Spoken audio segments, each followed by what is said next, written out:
जे मयत आहे त्यांचे फोटो बघा तुम्ही. हे जो पाय आहे अजून पुढं जरा जो पाय आहे हे 2 ते 3 ठिकाणी फ्रॅक्चर आहे. बरं अजून पुढे दाखवा. हा अजून पुढे दाखवा. ओके. त्याच्यानंतर हा बघा ही बरगडी आहे. ही बरगडी इथे मोडलेले आहेत. हे बाहेर आले बघा इथे. ही बरगडी मोडलेली. त्याच्यानंतर हे बघा हे पुन्हा बघा.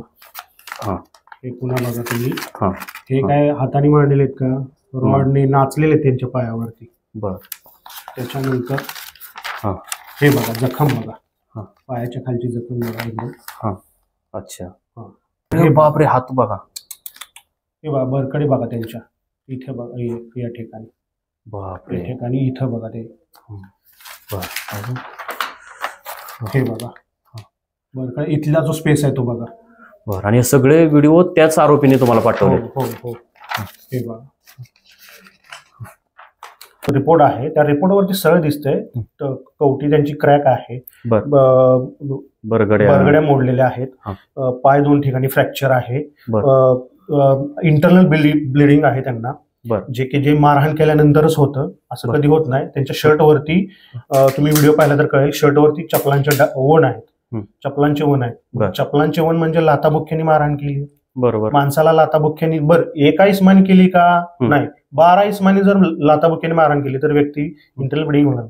खाकी वर्दीमध्ये काही काही असे आहेत की गुंड लपलेले आहेत.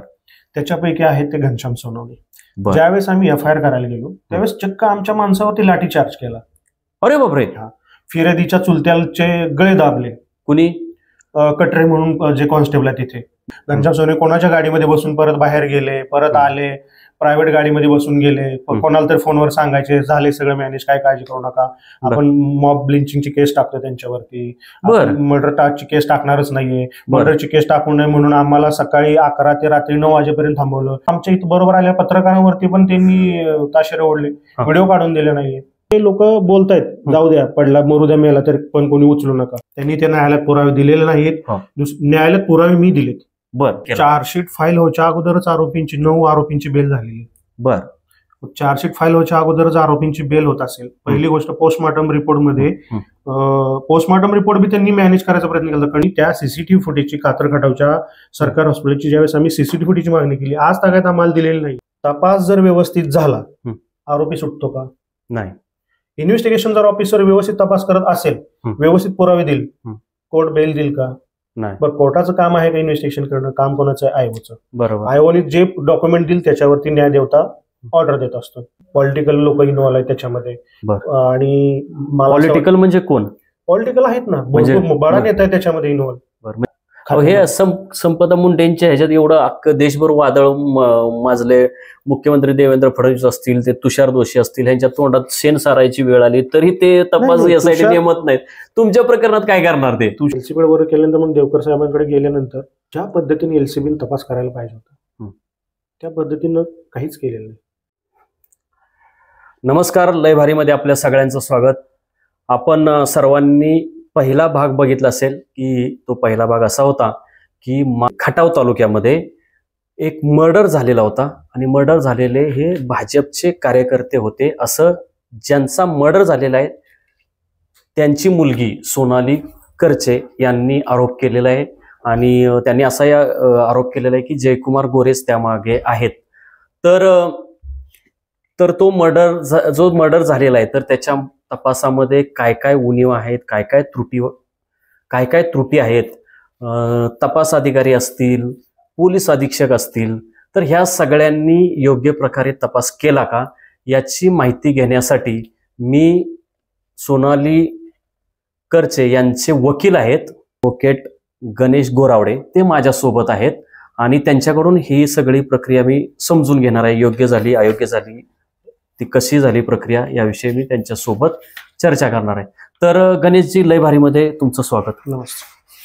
तर ती जी घटना कशी होती सोनालीच्या वडिलांवर कसा अन्याय झाला हे सोनालीने सगळं सांगितलेलं आहे.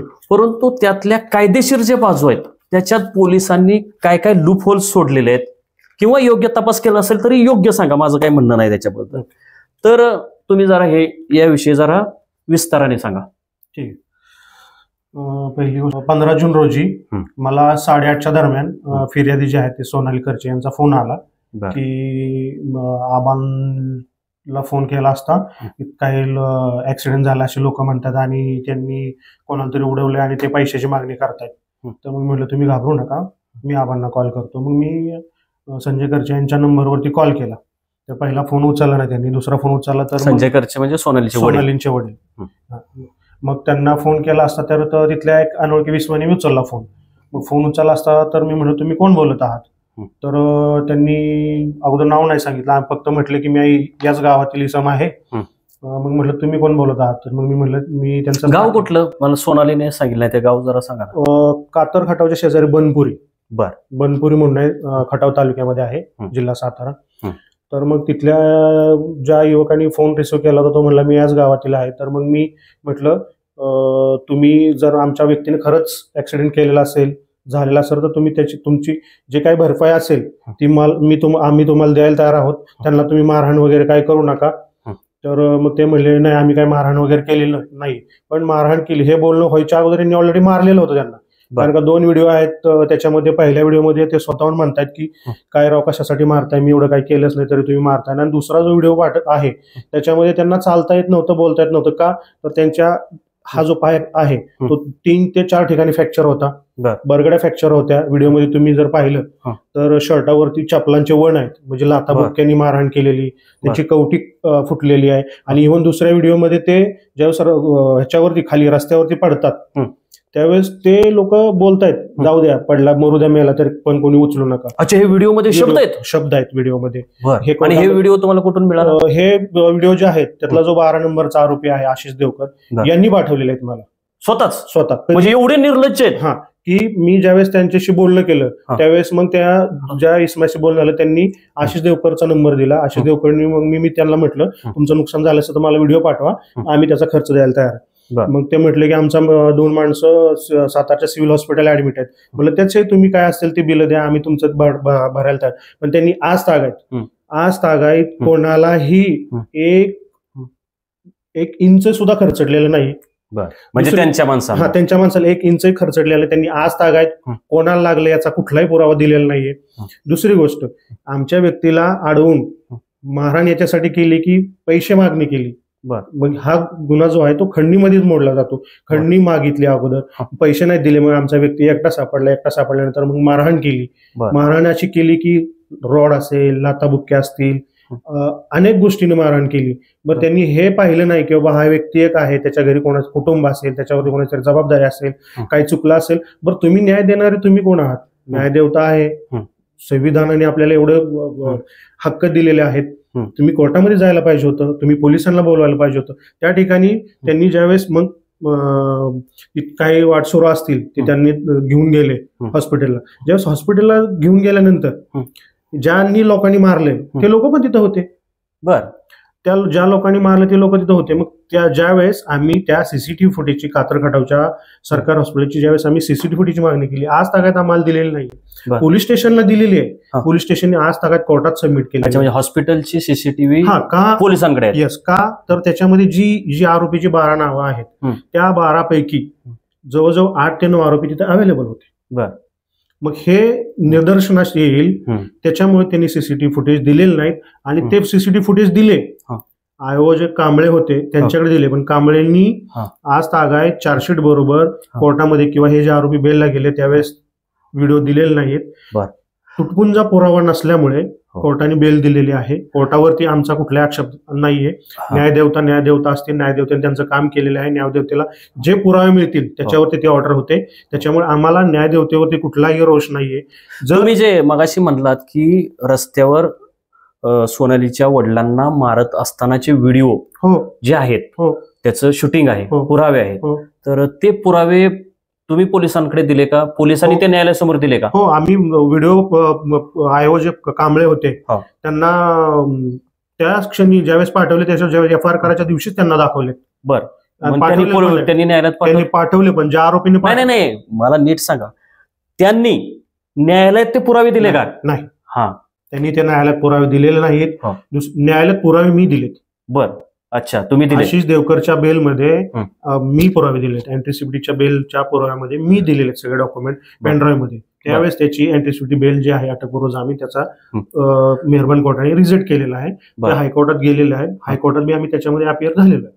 बर, पण मगाशी तुम्ही काहीतरी सांगितलं की पोलिसांनी ते, म्हणजे मला खासगीमध्ये सांगितलं की पोलिसांनी हे पुरावे व्हिडिओ न्यायालयासमोर दिले नाहीत, त्याच्यामुळे काही आरोपी सुटले. हो, कारण आणि मग नंतर तुम्ही जे पुरावे दिलेत तर मग त्याच्यात काही जे ज्यांना अजून अरेस्ट नाही झालं ते मात्र अडकलेत.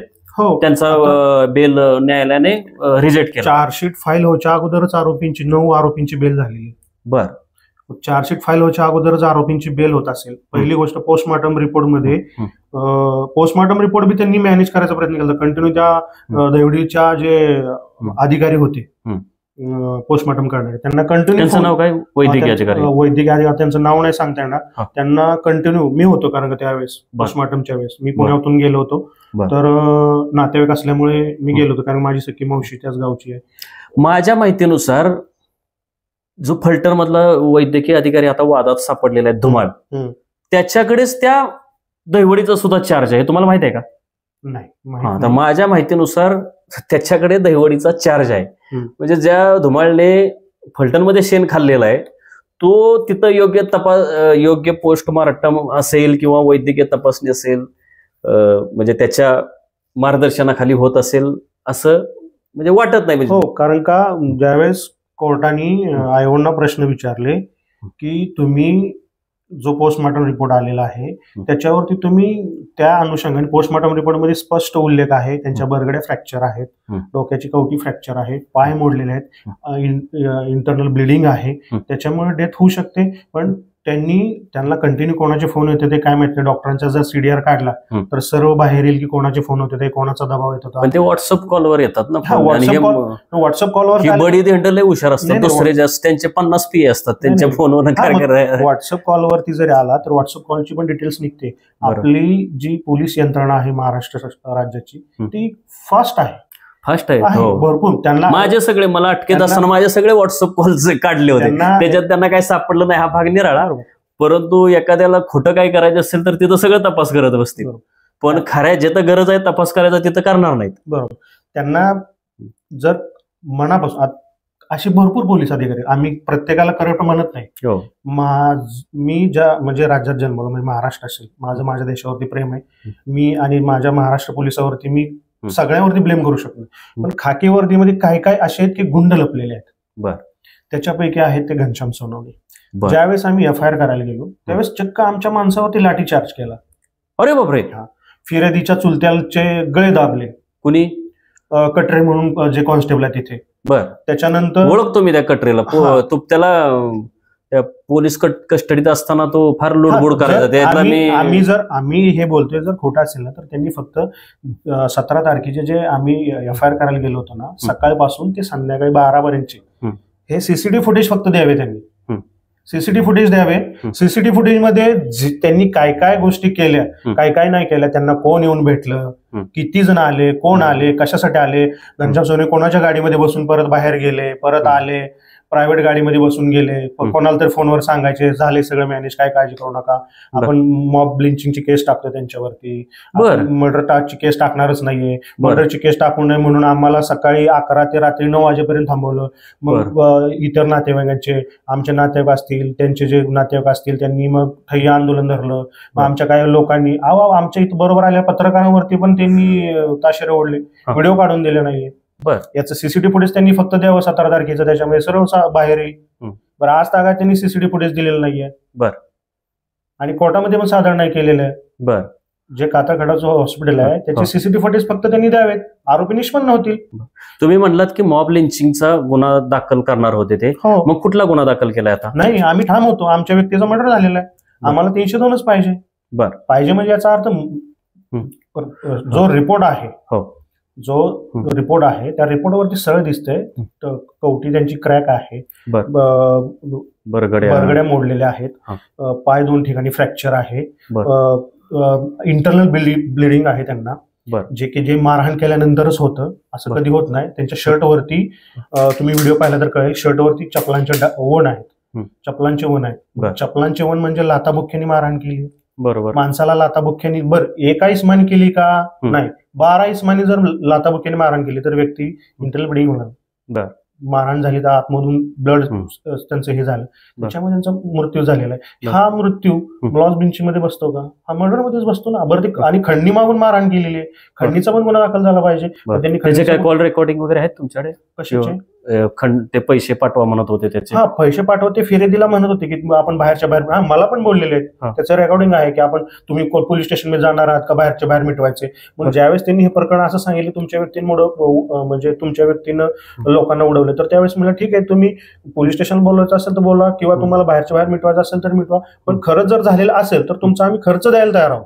बरोबर. फक्त तुम्ही पुरावे द्या की तुमच्या व्यक्तीला खरं. मग आम्ही आज तागायत त्यांना जे त्यांनी म्हटलं की सातारच्या सिव्हिल हॉस्पिटलला आम्ही 2 व्यक्ती घेऊन जातो, त्याचे पुरावे दिलेले नाहीत आज तागायत. बरं, त्यांना जी गाडी त्यांची जी 2 व्हीलर होती ती जमा करायला लावली, त्यांनी 5 दिवसानंतर जमा केली, ती बी हाताने फोडून जमा केली. भरपूर संशयास्पद गोष्टी त्याच्यामध्ये, ज्या की तपास, हे बघा, तपास जर व्यवस्थित झाला आरोपी सुटतो का? नाही. इन्व्हेस्टिगेशन जर ऑफिसर व्यवस्थित तपास करत असेल, व्यवस्थित पुरावे देईल, कोर्ट बेल देईल का? नाही. बरं, कोर्टाचं काम आहे का इन्व्हेस्टिगेशन करणं? काम कोणाचं आहे? आयोगाचं. बरोबर. आयोगाने जे डॉक्युमेंट दिल त्याच्यावरती न्यायदेवता ऑर्डर देत असतो. न्यायदेवताचं काम काय आहे की जे डॉक्युमेंट येतील, जे पुरावे येतील त्याच्यावरती बेल देईल.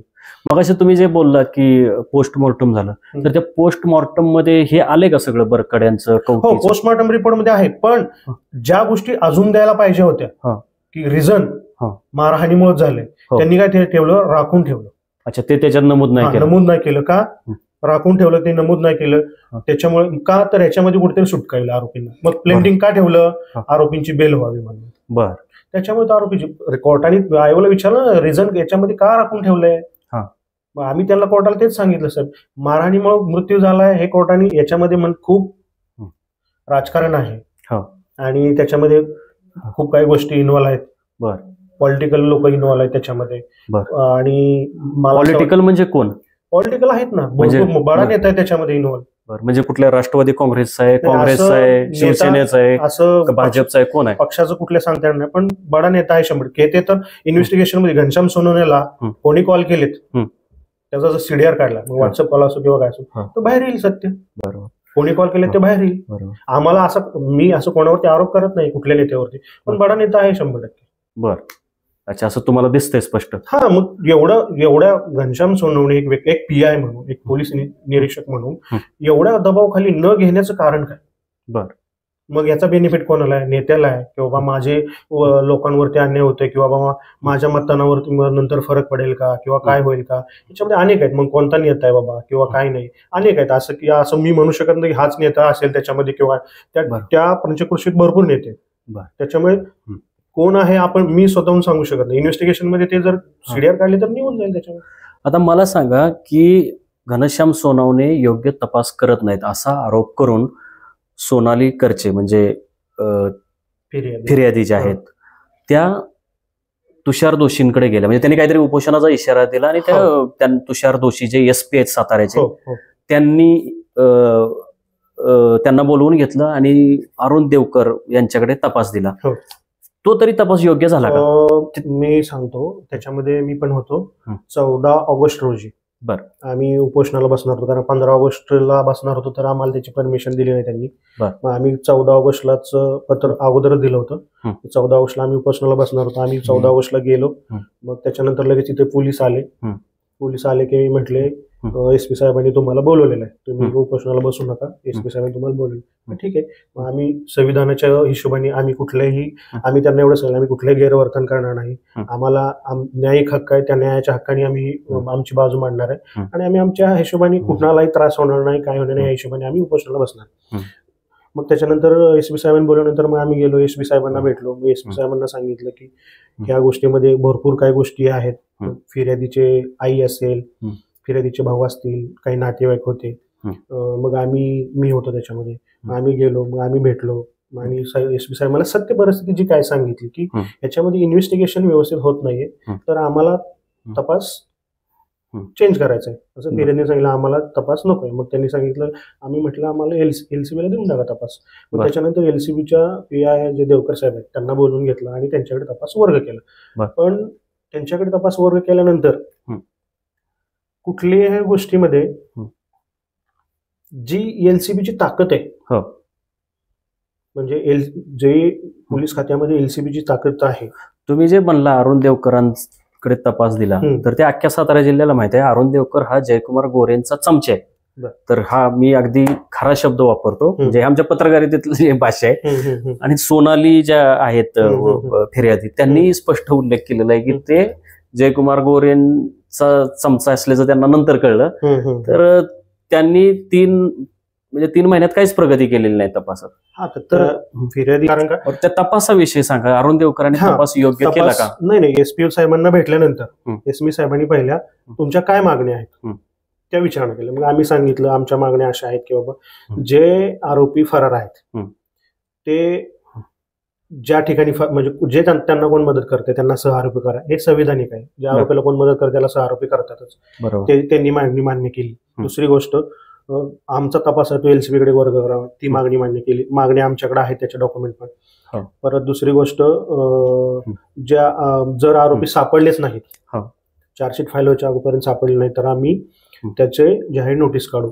त्याची ऍसेट असेल तर ते ऍसेट जप्त करू.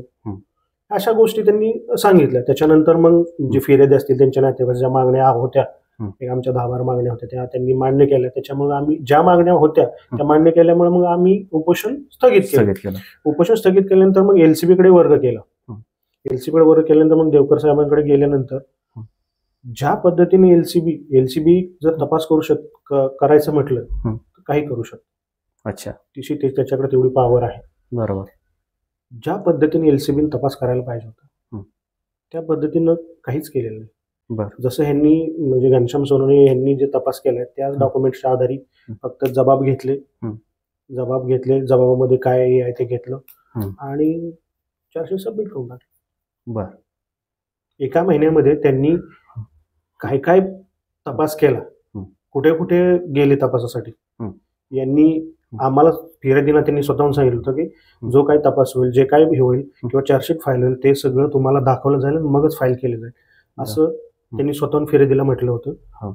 त्यावेळेस मी होतो, अनेक त्यांचे नातेवाईक पण होते. त्यावेळेस त्यांनी एकदाही फिर्यादीला बोलवलं नाही. इव्हन आम्हाला सुद्धा सांगितलं की असं चार्जशीट आम्ही असं फाईल करतोय, ह्या गोष्टी आहेत. फक्त आमचे जबाब घेतले, त्याच्यानंतर काय नाही. म्हणजे ह्या गोष्टीमध्ये प्रत्येक स्टेप शंकेची बाब आहे. कुठेतरी काहीतरी मूर्त आहे, हे 100%. आता मी शेवटचा प्रश्न विचारतो की तुम्हाला आता इतके दिवस झाले, किती 5 महिने झाले ना, तर हे तुम्हाला शंका दिसते, म्हणजे संशय येतोय की तपास योग्य पद्धतीने होत नाही, तर आता पुढचं पाऊल काय असणार आहे? तुम्ही कायदेशीर तुमच्या ह्या अशिलासाठी काय पाऊल उचलणार आहे? याच्यामध्ये पहिली गोष्ट, आम्हाला न्याय भेटत नाही, एलसीबीकडे गेलं नाही भेटत, मग आम्ही माननीय देवेंद्र फडणवीस साहेबांना लेटर दिलेलं आहे. त्याच्यामध्ये एकनाथभाई शिंदेंना दिलेला आहे, माननीय अजितदादा पवारांना लेटर दिलेलं आहे की आम्हाला कोणत्या प्रकारे तपास होत नाही, पोलीस यंत्रणा कशी वागतीये, पोलीस यंत्रणेने काय काय केलेले, त्याच्यामुळे आरोपी कसे सुटलेत, ह्या सगळ्या गोष्टी दिलेल्या. त्याचाही आज तागायत कुठेही एकदाही कुठेही बोलवलं नाही किंवा काही नाही, मेल नाही साधा नाही. त्याच्यामुळे आज न्याय निवाडा किंवा एखाद्याला न्याय मिळेल किंवा न्यायापासून वंचित लोक कसे राहतात, जर तुम्ही ग्रामीण म्हणजे ग्राउंड लेवलला जर गेला तर अशी भरपूर प्रकरणं आहेत. आता हे झालं, तुम्ही म्हणजे मुख्यमंत्री असतील, उपमुख्यमंत्री यांच्याकडे पत्र लिहिलेले आहेत, अजून हे कर, पण कायदेशीर पातळीत म्हणजे वरच्या कोर्टात जाणं असेल किंवा काय असेल, तर कायदेशीर बाबीमध्ये ह्याच्यामध्ये काय काय करणार? आम्ही आता ह्याच्यामध्ये तर एकतर आम्ही रिट पिटिशन फाईल करणार आहोत, तपास परत व्हावा म्हणून, आणि तपास परत व्हावा याच्यासाठी. आणि आमची मागणी याच्यामध्ये एसआयटी स्थापन व्हावी. त्या एसआयटी मध्ये एक चांगला आयपीएस ऑफिसर असावा, जेणेकरून जसे मीरा बोरवणकर मॅडम होत्या, असे भरपूर लोक आहेत. हे संपदा मुंडेंच्या ह्याच्यात एवढं अख्खं देशभर वादळ माजले, मुख्यमंत्री देवेंद्र फडणवीस असतील, ते तुषार दोषी असतील, ह्यांच्या तोंडात शेण सारायची वेळ आली तरी ते तपास यासाठी नेमत नाहीत. तुमच्या प्रकरणात काय करणार ते? तुषार दोषी पहिली गोष्ट फक्त गोड बोलतात. अंमलबजावणी काही नाही या प्रकरणामध्ये मी पाहिलेलं आहे स्वतःहून, कारण का मी अनुभव घेतलेला आहे, त्यामुळे मी बोलतो. शांत, संयम आणि गोड बोलणे. ऍक्च्युअली काही नाही. असं नाही महाराष्ट्राच्या आपल्या पोलीस खात्यामध्ये IPS ऑफिसर असे आहेत म्हणून, काही भरपूर आहेत काम करणारे, भरपूर कॉन्स्टेबल पासून सुद्धा भरपूर काम करणार, आणि काय काय असे आहेत की करप्टेड, एवढे करप्टेड आहे त्याचं माप नाही. मग न्याय सुव्यवस्था, आम्ही एक वकील म्हणून, संविधानिक म्हणून आरोप करण्याचा विषय असा आहे की मी अनुभव घेतलेले, अनुभव घेतल्यामुळेच बोलतोय. अच्छा, म्हणजे ह्या केस मधला अनुभव, केस मधला अनुभव आहे. म्हणजे पहिल्या दिवसापासून तुम्ही हे डोळ्याने बघताय, हाताळताय हे प्रकार. प्रत्येक गोष्टीला बोलतो मी. मी बोललो, मी जर कुठे बोललो, माझ्यावर गुन्हा दाखल करतील. अच्छा, 100% करतील. बरोबर. राजकीय दबाव असेल तर 100% करतील. बरोबर. आज मला सांगा, फिर्यादीने FIR दाखल केल्यानंतर आज त्यांचा पाठलाग होतो. पाठलाग झाल्यानंतर त्या भयभीत होतात घरी जाताना. त्याच्यानंतर मग ते स्वारगेट पोलीस स्टेशनला जातात. मग मी त्यांना म्हटलं, ज्यावेळेस त्यांनी मला कॉल केला, त्यांना म्हटलं तुम्ही जवळच्या पोलीस स्टेशनला जा किंवा 100 नंबरला फोन करा. भयभीत झालं त्यांनी स्वारगेट पोलीस स्टेशनला ते गेल्यानंतर मी पोहोचलो 1 अर्ध्या तासामध्ये. तोपर्यंत त्यांची NC घेतली, उद्धटपणे बोलणं असेल, काय असेल. मग त्याच्यानंतर इन्सिडेंट परत दुसऱ्यांदा पण झाला. दुसऱ्यांदा झाल्यानंतर 2 वेळा झालाय. 2 वेळा झाला. पहिल्या वेळी गाडीचा पाठलाग केला, गाडीचा नाही, त्यांचा पाठलाग केला ह्याच्यातून जात असताना. अच्छा, बसमधून गाडी बसमधून त्यांना डाऊट आला बस स्टँड मध्ये गेल्यानंतर पण. मग त्यांनी बाबा असा व्यक्ती आहेत, मग पाठलाग करतात, मग मला फोन केला. मी म्हटलं तुम्ही जवळच्या पोलीस स्टेशनला जावं किंवा 100 नंबरला फोन करा. मग त्यांनी 100 नंबरला फोन करण्यापेक्षा शेजारी स्वारगेट हॉस्पिटल हे पोलीस स्टेशन आहे तिथे गेल्या, तिथे त्यांना. मग त्याच्यानंतर दुसरा इन्सिडेंट परत घडला. त्यांनी हॉस्पिटलमधून, त्यांनी म्हणजे नाव सांगा प्रेक्षकांना कळायचं नाही. फिर्यादी सोनाली करचे. दुसऱ्यांदा त्यांचा पाठलाग केला, सोनाली करचेंचा, हॉस्पिटलवर बाहेर निघताना. अननोन व्यक्ती होते. मग त्याची NC जी आहे ती आम्ही अलंकार पोलीस स्टेशनला केलेली आहे. बरं, ती झाली NC? हो, NC झालेली आहे. तिथेही अनुभव असाच आलेला आहे. बरं, तिथे बी काही तपास झाला का पुढे? काय नाही, काही नाही, NC फक्त घेतली त्यांनी. बर, अच्छा. पण आता हे पुण्यात घटना घडलेली आहे. पुण्यात त्या महिला आयोगाच्या ज्या अध्यक्ष आहेत रुपाली चाकणकर, त्या पुण्यातल्या आहेत. अनेक चांगले महिला नेते आहेत, रुपाली ठोंबरे पाटील यांच्यासारख्या. तर त्यांना वगैरे तुम्ही भेटला का, हे पोलीस दखल घेत नाहीत म्हणून? नाही, आता आम्ही रुपालीताई चाकणकरांना तर भेटणार आहोत. आम्ही LCB प्रकरण गेल्यामुळे आम्ही 2 स्टेप आमचं प्रकरण, म्हणजे पोलीस स्टेशन असेल, त्याच्यानंतर LCB असेल. LCB ह्या दोन्ही गोष्टीकडे गेल्यानंतर आम्हाला आज चार्जशीट फाईल झाली. आज तागायत न्याय निवडा नाही, आणि ह्या गोष्टी घडल्या म्हणजे फिर्यादींना, सोनाली करच्यांना पाठलाग करून धमकी देणे. मग त्यांच्या बी जीवितास धोका आहे, माझ्याही जीवितास धोका आहे. मी पण मनुष्य आहे, वकील आहे, म्हणजे याचा अर्थ असा नाही की मला धोका नाही, मला धोका आहे. या भीतीपुढे आम्ही मग कोणाला भेटलोच नाही, कारण का जर आज पाठलाग करू शकतात तर उद्या गोळ्या घालू शकतात. बरोबर आहे. आणि गोळ्या मारणं हे इझी, 2 मिनिटात माणसाचा जीव जाऊ शकतो. बरोबर. विषय असा आहे, कायद्यानं जर लोक तुम्ही ते रोनाली करचेंनी एका पत्रात कुठेतरी म्हटलंय की सोमनाथ सूर्यवंशी सारखं हे प्रकरण आहे. संतोष देशमुख हो, आहे संतोष देशमुख सारखंच प्रकरण आहे. संतोष भाऊ देशमुख सारखंच आहे. ते बिचारे देवाघरी गेले, त्यांच्यासारखंच आहे, कारण का त्यांनी रॉडनी मारहाण केलेली आहे, पाय मोडलेले आहेत. ते व्हिडिओमध्ये त्यांच्या समोर चालताना पडतायत, तरी त्यांना उचलून घेऊन जाऊ शकत नाही. त्या व्हिडिओमध्ये दिसतोय. हो, दिसतंय. व्हिडिओमध्ये स्वतःहून बोलतायत, जाऊ द्या, मेला तर मरू द्या, हात लावू नका, व्हिडिओ काढा, फक्त चांगले व्हिडिओ काढा, अशी लोक बोलतात. म्हणजे जसं सोमनाथच्या बाबतीत झालं की त्यांना उचलून नेलं, त्यांना मारहाण केली, अगदी लघवी केली, तोंडावर मारत होते, ते म्हणजे पाणी मागत होते तरी गलीचे प्रकार हे करत. म्हणजे तसाच प्रकार म्हणता येईल, कारण का तुम्ही एका व्हिडिओमध्ये बघा, जे संजय करचे की ते मारहाण केल्यानंतर ज्यावेळेस पहिल्या व्हिडिओमध्ये त्यांना रिक्वेस्ट करतात, माझी चुकी नाही, नका मारू.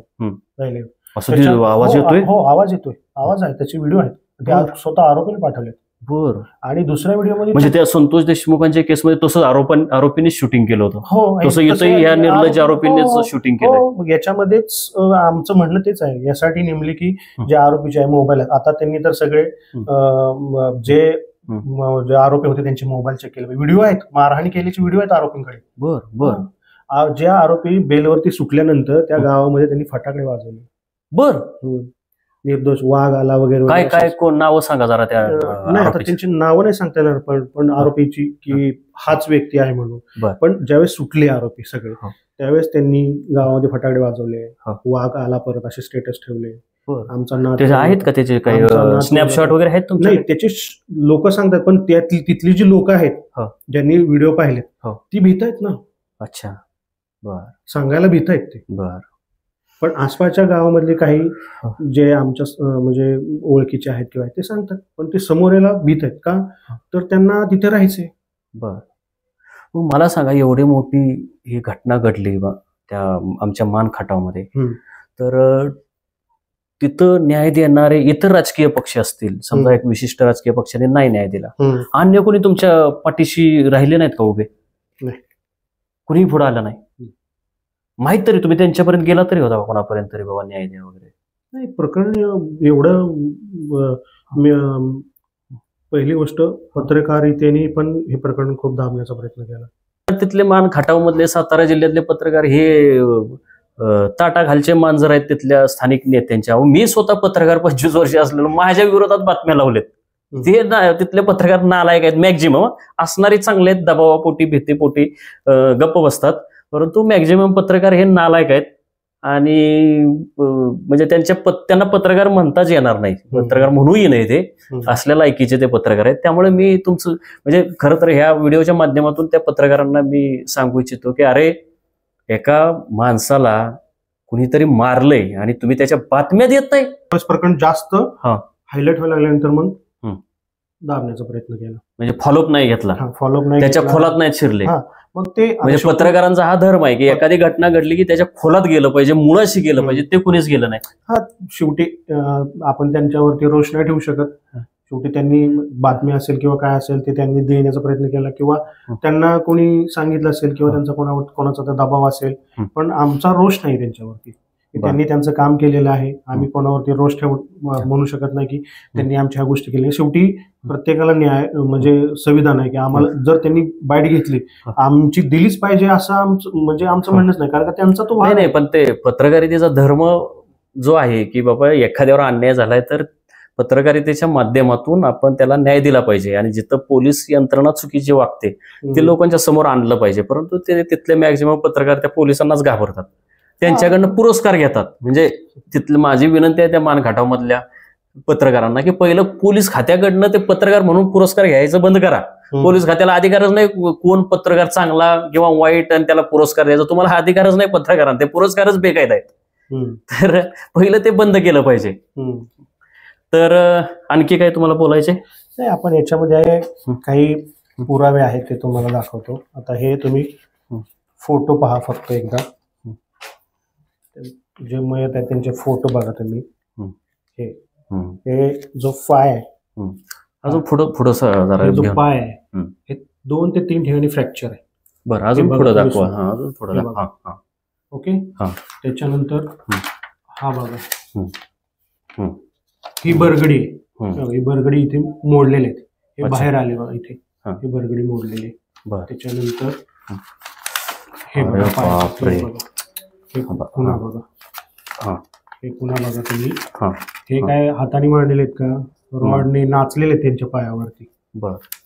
त्याच्यानंतर हे बघा जखम बघा, पायाच्या खालची जखम बघा एकदम.